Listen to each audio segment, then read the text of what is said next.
La direction du livre et de la lecture, la mutuelle de santé des agents de l'État, la société d'exploitation du terre, vous offre LHV. LHV. LHV. LHV. LHV. LHV, la lecture à haute voix. LHV. Nous on est des champions. Nous on est des champions. Quoi que tu dises, quoi que tu fasses, ouais. Nous on est des champions. Bonjour, je m'appelle Sidi Bouya Diouf. J'ai 11 ans. Je suis à l'école d'espace élémentaire d'excellence Birago Diop. Je suis en classe de CM2. Le livre que tu tiens entre les mains, quel en est le titre? Des contes d'Eladji Leboul. Les contes d'Eladji Leboul. Et le titre du conte que tu as choisi? Le roi à la canne d'argent. Nous t'écoutons. Cette histoire s'est passée il y a très longtemps au Sénégal. À l'époque des royaumes, en ces temps-là régnaient des rois, reines, princes et princesses. Au royaume du Kenya régnait un damel, Antambar. Il possédait une magnifique canne d'argent au pouvoir extraordinaire qu'il a détenu, pouvait exaucer sur le champ tous ses vœux. Elle avait surtout une autre particularité. Elle permettait de vaincre ses ennemis, quels qu'ils soient, sur n'importe quel champ de bataille. Ainsi, grâce à la canne d'argent, le damel fut assuré à son peuple un règne long, heureux et prospère. Lorsque le roi mourut, pleuré par tout son peuple, son fils Massamba Thioul Anta hérita du royaume et de la canne d'argent. Son père, qui était un homme sage et énergique, avait tenu à apprendre avec le plus grand sérieux l'art de la guerre. Massamba Thioul Anta n'en vit pas la nécessité. Ai-je besoin d'une arme? Ai-je besoin d'apprendre à me battre et de m'entraîner? Ai-je besoin d'une armée forte? À toutes ces questions, le nouveau damel répondit par la négative. En effet, pensait-il, tout cela est inutile puisque la canne d'argent me donnera toujours la victoire. Les années passaient et ne détrompèrent pas sa décision. Il gagna de nombreuses batailles contre des royaumes voisins. Ses victoires étaient si brillantes que son nom devint vite connu bien au-delà des frontières. Pourtant, chacun s'interrogeait sur le secret de son invisibilité. Or, un jour, Massamba Thioul Anta eut à affronter le chef de cercle du moment, Franck Dubois, lors de ce qui allait être la bataille de Mboul. Franck Dubois était rusé, malin et prêt à tout pour obtenir la victoire. Il avait surtout compris qu'elle ne se gagnait pas sur le champ de bataille, mais bien avant sur la préparation qu'on en faisait. C'est ainsi qu'il s'arrangea pour corrompre un proche du roi afin de connaître le secret de son invisibilité. Il apprit l'existence de la canne d'argent.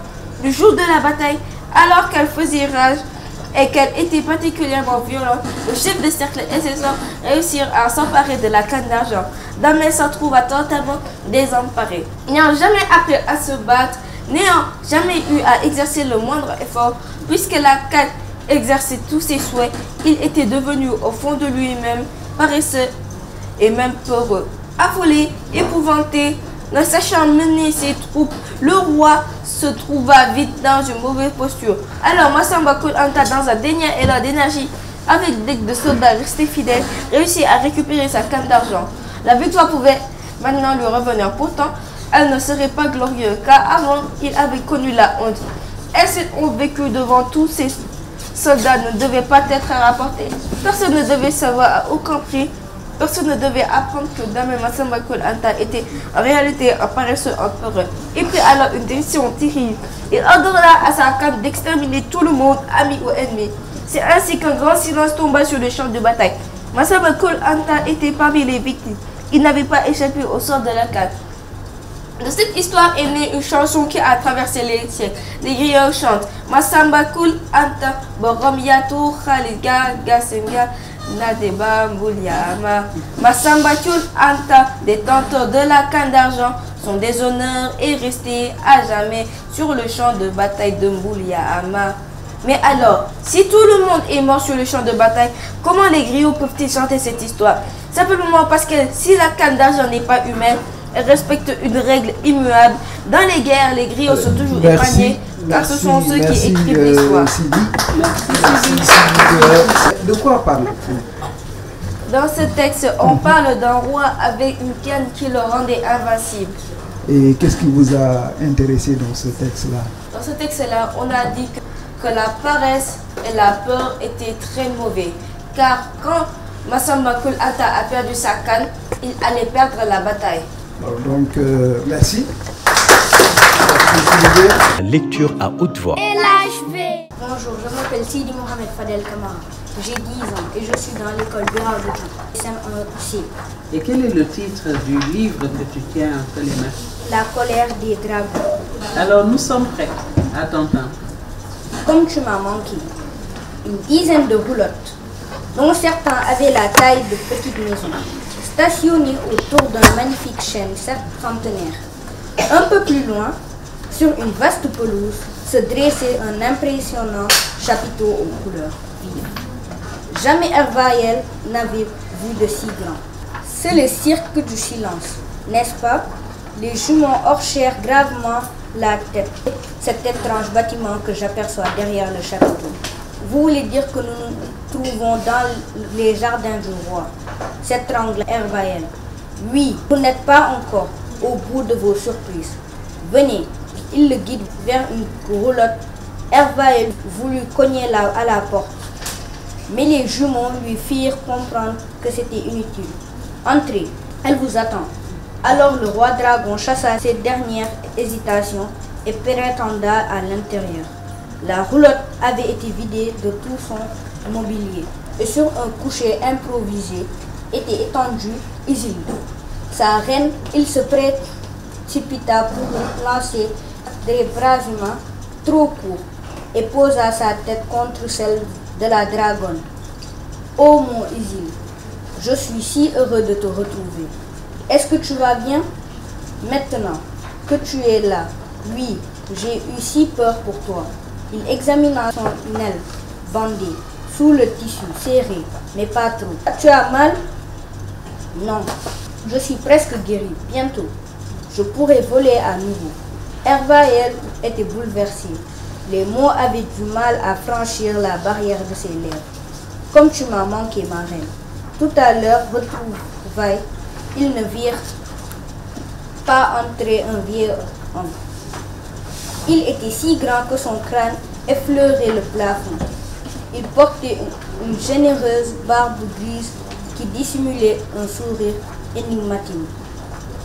Perçant enfin sa présence, Hervaël se retourna.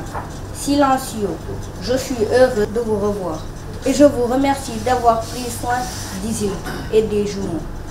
Le chef du village des Justes hocha gravement la tête sans dire un mot.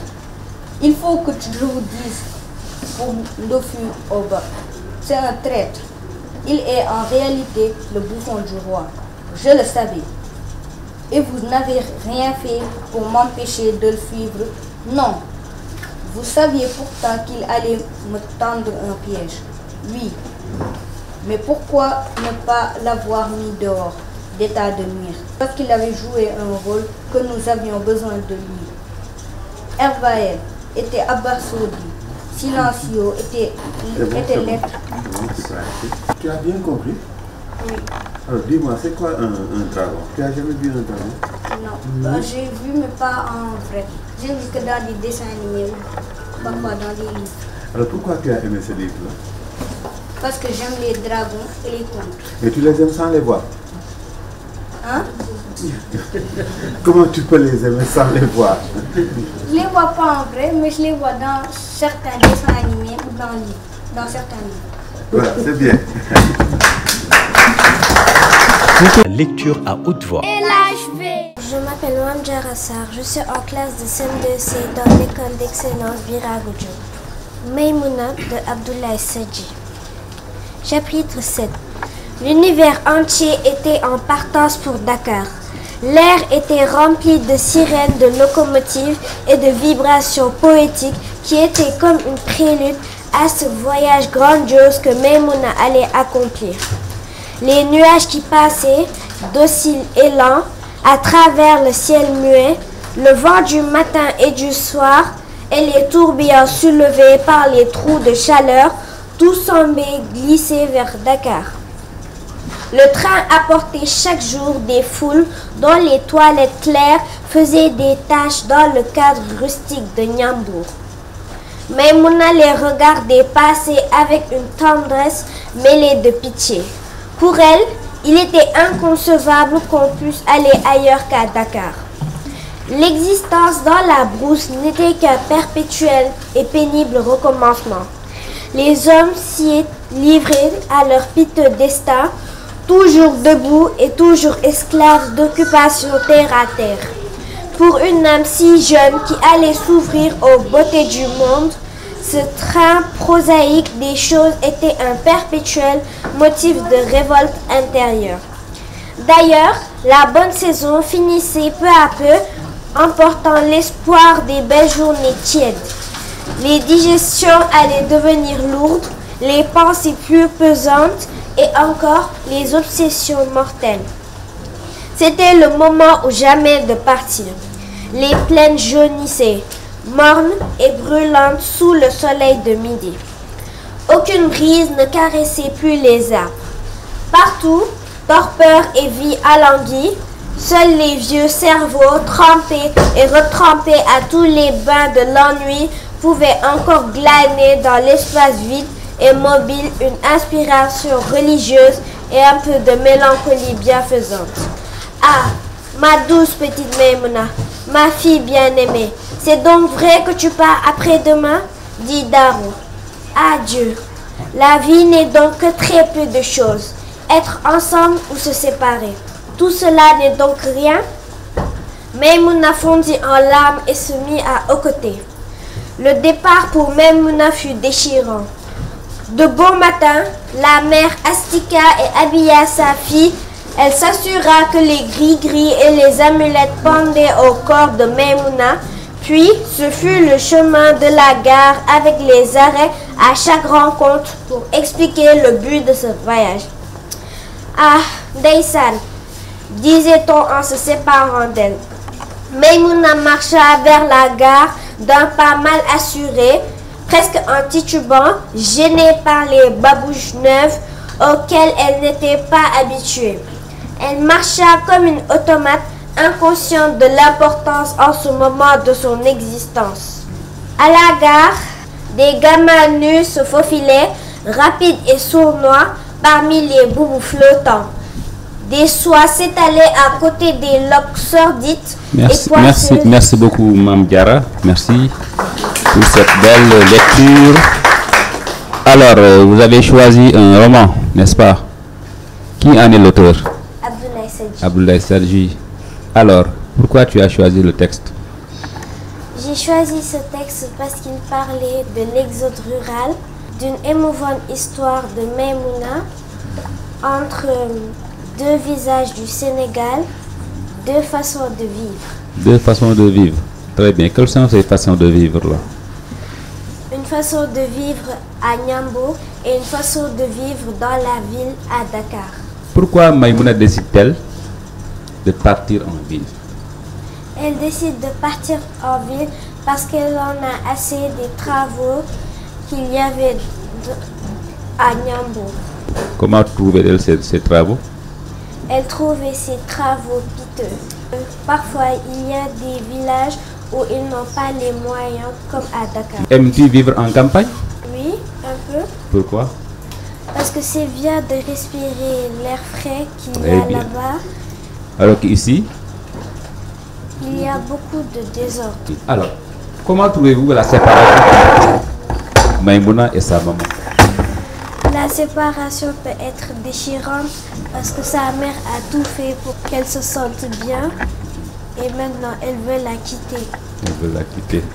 Très bien. Merci beaucoup.